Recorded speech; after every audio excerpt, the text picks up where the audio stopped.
Gênesis, capítulo 15. Deus faz uma aliança com Abrão. Depois disso, Abrão teve uma visão e nela o Senhor lhe disse: Abrão, não tenha medo. Eu o protegerei de todo perigo e lhe darei uma grande recompensa. Abrão respondeu: Ó Senhor meu Deus, de que vale a tua recompensa se eu continuo sem filhos? Eliezer de Damasco é quem vai herdar tudo o que tenho. Tu não me deste filhos, e por isso um dos meus empregados, nascido na minha casa, será o meu herdeiro. Então o Senhor falou de novo e disse: O seu próprio filho será o seu herdeiro, e não o seu empregado Eliezer. Aí o Senhor levou Abrão para fora e disse: Olhe para o céu e conte as estrelas, se puder.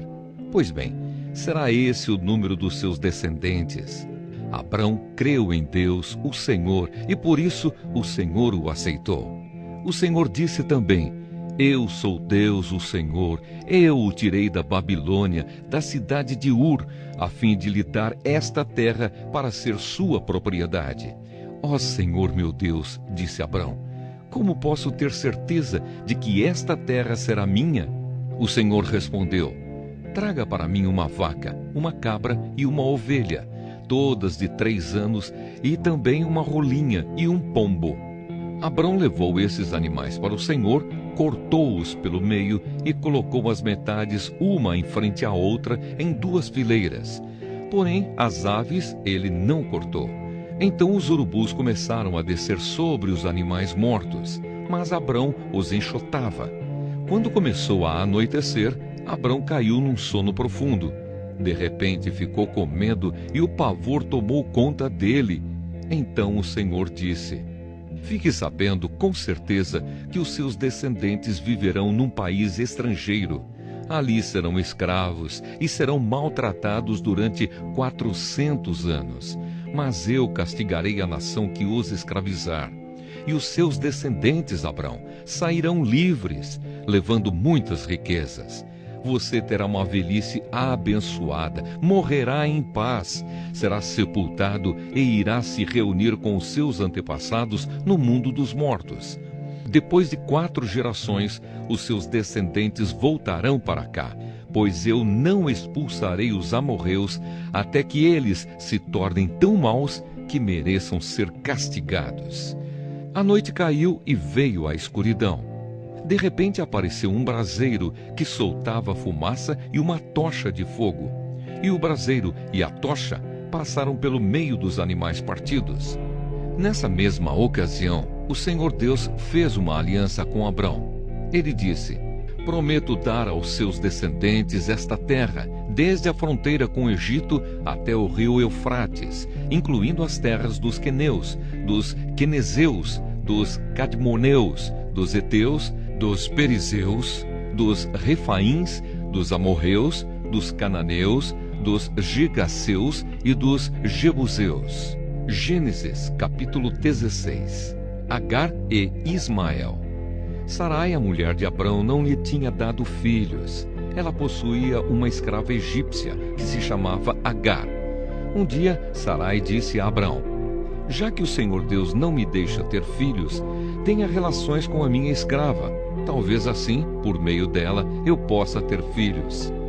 Abrão concordou com o plano de Sarai, e assim ela lhe deu Agar para ser sua concubina.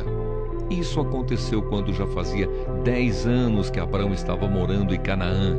Abrão teve relações com Agar e ela ficou grávida. Quando descobriu que estava grávida, Agar começou a olhar com desprezo para Sarai, a sua dona. Aí Sarai disse a Abrão: Por sua culpa, Agar está me desprezando. Eu mesma a entreguei nos seus braços, e agora que sabe que está grávida, ela fica me tratando com desprezo. Que o Senhor Deus julgue quem é culpado, se é você ou se sou eu. Abrão respondeu: Está bem, Agar é sua escrava, você manda nela, faça com ela o que quiser.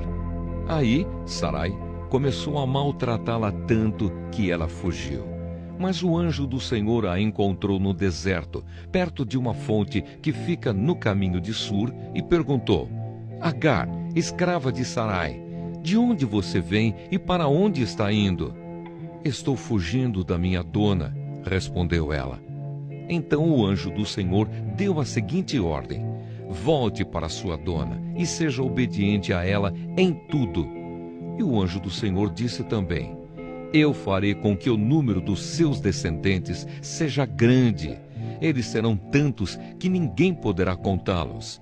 Você está grávida e terá um filho, e porá nele o nome de Ismael, pois o Senhor Deus ouviu o seu grito de aflição. Esse filho será como um jumento selvagem. Ele lutará contra todos, e todos lutarão contra ele, e ele viverá longe de todos os seus parentes. Então Agar deu ao Senhor este nome: o Deus que vê. Isso porque ele havia falado com ela, e ela havia perguntado a si mesma: será verdade que eu vi aquele que me vê? É por isso que esse poço, que fica entre Cádiz e Berede, é chamado de Poço daquele que vive e me vê. Agar deu um filho a Abrão, e ele pôs no menino o nome de Ismael. Abrão tinha 86 anos quando Ismael nasceu. Gênesis, capítulo 17. A aliança e a circuncisão. Quando Abrão tinha 99 anos, o Senhor Deus apareceu a ele e disse: eu sou o Deus Todo-Poderoso. Viva uma vida de comunhão comigo e seja obediente a mim em tudo. Eu farei a minha aliança com você e lhe darei muitos descendentes. Então Abrão se ajoelhou, encostou o rosto no chão e Deus lhe disse: eu faço com você esta aliança. Prometo que você será o pai de muitas nações. Daqui em diante, o seu nome será Abraão e não Abrão, pois eu vou fazer com que você seja pai de muitas nações. Farei com que os seus descendentes sejam muito numerosos, e alguns deles serão reis. A aliança que estou fazendo para sempre com você e com os seus descendentes é a seguinte: eu serei para sempre o Deus de você e o Deus dos seus descendentes. Darei a você e a eles a terra onde você está morando como estrangeiro. Toda a terra de Canaã será para sempre dos seus descendentes, e eu serei o Deus deles. Deus continuou: você, Abraão, será fiel à minha aliança, você e os seus descendentes para sempre. Pela aliança que estou fazendo com você e com os seus descendentes, todos os homens entre vocês deverão ser circuncidados. A circuncisão servirá como sinal da aliança que há entre mim e vocês. De hoje em diante, vocês circuncidarão todos os meninos 8 dias depois de nascidos, e também os escravos que nascerem nas casas de vocês e os que forem comprados de estrangeiros. Tanto uns como outros deverão ser circuncidados, sem falta. Esse será um sinal que vai ficar no seu corpo para mostrar que a minha aliança com vocês é para sempre. Quem não for circuncidado não poderá morar no meio de vocês, pois não respeitou a minha aliança. Depois, Deus disse a Abraão: de hoje em diante não chame mais a sua mulher de Sarai, mas de Sara. Eu a abençoarei e darei a você um filho que nascerá dela. Sim, eu a abençoarei, e ela será mãe de nações, e haverá reis entre os seus descendentes. Abraão se ajoelhou, encostou o rosto no chão e começou a rir ao pensar assim: por acaso um homem de 100 anos pode ser pai? E será que Sara, com os seus 90 anos, poderá ter um filho? Então Abraão disse a Deus o seguinte: quem dera que Ismael vivesse abençoado por ti. Mas Deus respondeu: o que eu disse foi que Sara, a sua mulher, lhe dará um filho, e você o chamará de Isaque. Eu manterei a minha aliança com ele e com os seus descendentes para sempre. Também ouvi o seu pedido a respeito de Ismael, e eu o abençoarei e lhe darei muitos filhos e muitos descendentes. Ele será pai de 12 príncipes, e eu farei com que os descendentes dele sejam uma grande nação. Mas a minha aliança eu manterei com Isaque, o seu filho, que Sara dará à luz nesta mesma época, no ano que vem. Quando acabou de falar com Abraão, Deus subiu e o deixou. Naquele mesmo dia, Abraão fez como Deus havia mandado. Ele circuncidou o seu filho Ismael e todos os outros homens da sua casa, incluindo os escravos nascidos na sua casa e os que tinham sido comprados de estrangeiros. Abraão tinha 99 anos quando foi circuncidado e o seu filho Ismael tinha 13. Os dois foram circuncidados no mesmo dia, e foram circuncidados também todos os escravos de Abraão, tanto os nascidos na sua casa como os que tinham sido comprados de estrangeiros. Gênesis capítulo 18. Deus promete um filho a Abraão. O Senhor Deus apareceu a Abraão no bosque sagrado de Manre. Era a hora mais quente do dia, e Abraão estava sentado na entrada da sua barraca. Ele olhou para cima e viu 3 homens de pé na sua frente. Quando os viu, correu ao encontro deles, ajoelhou-se, encostou o rosto no chão e disse: Senhores, se eu mereço a sua atenção, não passem pela minha humilde casa sem me fazerem uma visita. Vou mandar trazer água para lavarem os pés, e depois os senhores descansarão aqui debaixo da árvore. Também vou trazer um pouco de comida, e assim terão forças para continuar a viagem. Os senhores me honraram com a sua visita, portanto, deixem que eu os sirva.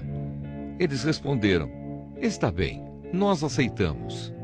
Abraão correu para dentro da barraca e disse a Sara: Depressa, pegue uns 10 quilos de farinha e faça pão. Em seguida, ele correu até onde estava o gado, escolheu um bom bezerro novo e o entregou a um dos empregados, que o preparou para ser comido. Abraão pegou coalhada, leite e a carne preparada e pôs tudo diante dos visitantes.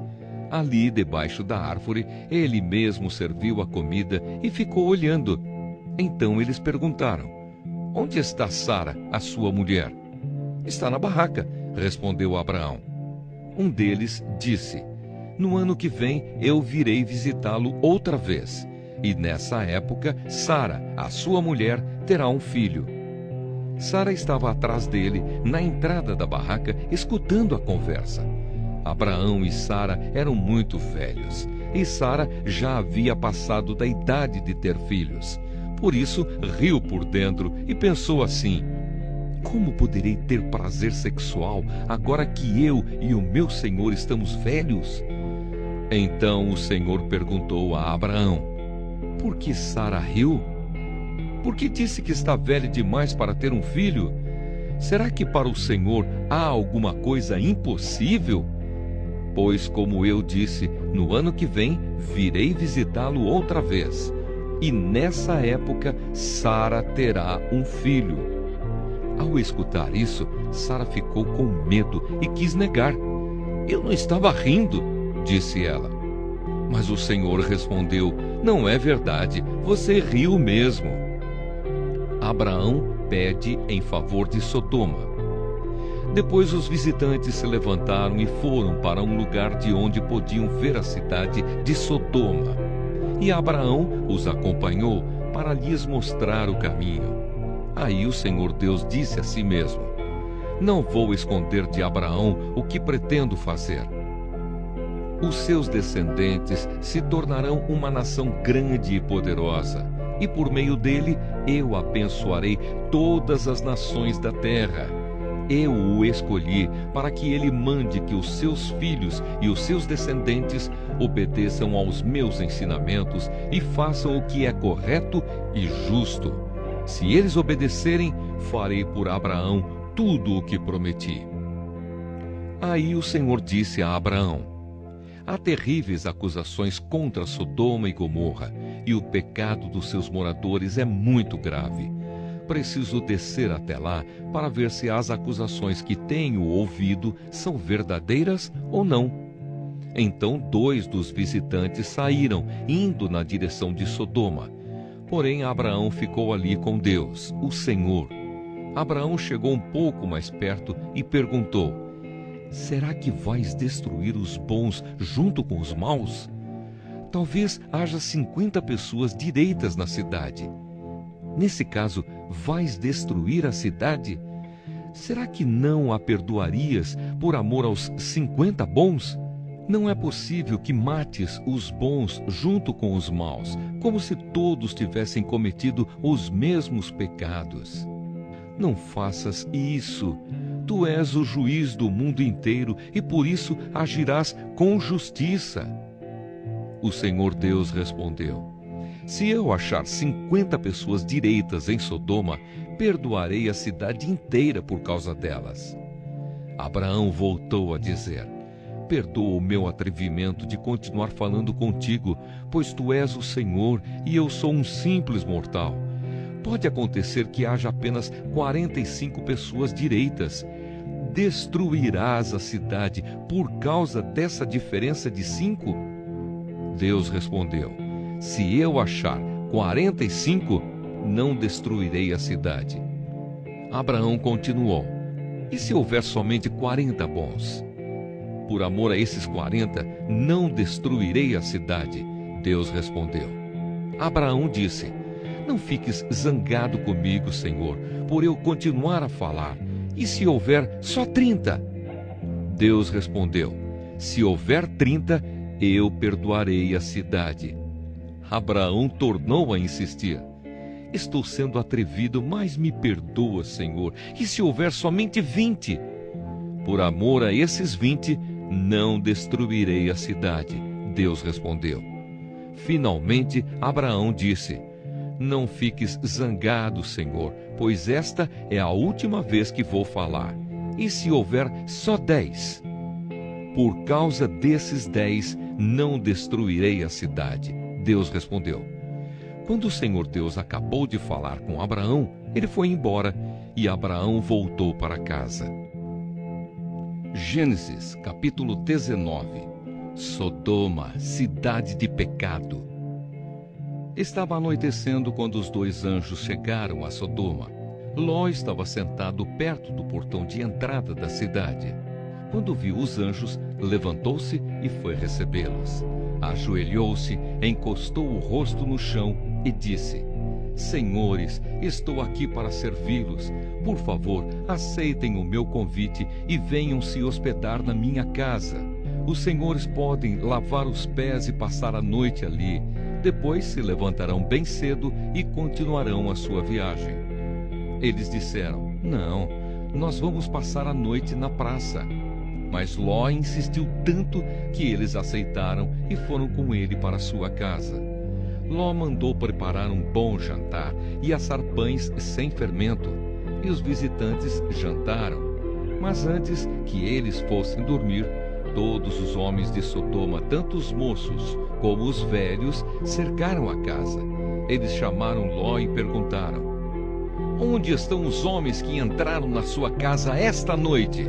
Traga-os aqui fora para nós, pois queremos ter relações com eles. Ló saiu para falar com os homens. Ele fechou bem a porta e disse: Por favor, meus amigos, não cometam esse crime. Prestem atenção. Tenho 2 filhas que ainda são virgens. Vou trazê-las aqui fora para vocês. Façam com elas o que quiserem. Porém, não façam nada com esses homens, pois são meus hóspedes e eu tenho o dever de protegê-los. Mas eles responderam: Saia da nossa frente! E diziam uns aos outros: Esse homem é estrangeiro e quer mandar em nós. Depois, virando-se para Ló, disseram: Pois agora vamos fazer com você pior ainda do que íamos fazer com os seus hóspedes. Os homens de Sodoma se atiraram contra Ló e chegaram perto da porta para arrombá-la. Mas os visitantes pegaram Ló e o puxaram para dentro da casa e fecharam a porta. Em seguida, eles fizeram que os homens, tanto os moços como os velhos, que estavam do lado de fora, ficassem cegos. E assim não conseguiram encontrar a porta. Ló sai de Sodoma. Então os visitantes disseram a Ló: Tem mais gente sua aqui? Pegue os seus filhos, as suas filhas, os seus genros e outros parentes que você tiver na cidade e tire todos daqui, pois nós vamos destruir este lugar. O Senhor Deus tem ouvido as terríveis acusações que há contra essa gente e por isso nos mandou para destruirmos Sodoma. Então Ló saiu e foi falar com os homens que iam casar com as suas filhas. Ele disse: arrumem-se depressa e saiam daqui, porque o Senhor vai destruir a cidade. Mas eles pensaram que Ló estivesse brincando. De madrugada, os anjos insistiram com Ló, dizendo: arrume-se depressa, pegue a sua mulher e as suas 2 filhas e saia daqui, para que vocês não morram quando a cidade for destruída. E como ele estava demorando, os anjos pegaram pela mão Ló, a sua mulher e as suas filhas e os levaram para fora da cidade, pois o Senhor teve compaixão de Ló. Então um dos anjos disse a Ló: agora corra e salve a sua vida. Não olhe para trás, nem pare neste vale. Fuja para a montanha, senão você vai morrer. Mas Ló respondeu: Senhor, não me obrigue a fazer isso, por favor. O Senhor me fez um grande favor e teve pena de mim, salvando a minha vida. Mas a montanha fica muito longe daqui e a destruição vai me alcançar e acabar comigo antes que eu chegue lá. Está vendo aquela cidadezinha ali? Ela fica perto. Deixe que eu fuja para lá, a fim de salvar a minha vida. Veja que é uma cidade bem pequena. Então o anjo disse: está bem, concordo. Eu não destruirei aquela cidade. Agora vá depressa, pois eu não poderei fazer nada enquanto você não chegar lá. Ló tinha dito que a cidade era bem pequena, e por isso ela recebeu o nome de Zoar. A destruição de Sodoma e de Gomorra. Ló chegou a Zoar depois que o sol já havia saído. De repente, lá do céu, o Senhor Deus fez chover fogo e enxofre sobre Sodoma e Gomorra. Ele destruiu essas 2 cidades e também todo o vale e os seus moradores, e acabou com todas as plantas e árvores daquela região. E aconteceu que a mulher de Ló olhou para trás e virou uma estátua de sal. No dia seguinte, Abraão se levantou de madrugada e foi até o lugar onde havia falado com Deus, o Senhor. Abraão olhou na direção de Sodoma, de Gomorra e de todo o vale e viu que da terra subia fumaça, como se fosse a fumaça de uma grande fornalha. Foi assim que Deus destruiu as cidades do vale. Mas ele pensou em Abraão e fez com que Ló escapasse da destruição das cidades onde havia morado. A origem dos Moabitas e dos Amonitas. Ló teve medo de ficar morando em Zoar e por isso foi para as montanhas, junto com as 2 filhas. Ali, os 3 viviam numa caverna. Certo dia, a filha mais velha disse à mais nova: o nosso pai já está ficando velho e não há nenhum outro homem nesta região. Assim, não podemos casar e ter filhos, como é costume em toda parte. Venha cá, vamos dar vinho a papai até que fique bêbado. Então nós nos deitaremos com ele e assim teremos filhos dele. Naquela mesma noite, elas deram vinho ao pai e a filha mais velha teve relações com ele. Mas ele estava tão bêbado que não percebeu nada. No dia seguinte, a filha mais velha disse à irmã: eu dormi ontem à noite com papai. Vamos embebedá-lo de novo hoje à noite e você vai dormir com ele. Assim, nós 2 teremos filhos com ele e conservaremos a sua descendência. Nessa noite, tornaram a dar vinho ao pai e a filha mais nova teve relações com ele. De novo, ele estava tão bêbado que não percebeu nada. Assim, as 2 filhas de Ló ficaram grávidas do próprio pai. A mais velha teve um filho, a quem deu o nome de Moabe. Ele foi o pai dos Moabitas de hoje. A mais nova também teve um filho e pôs nele o nome de Ben-Ami. Ele foi o pai dos Amonitas de hoje.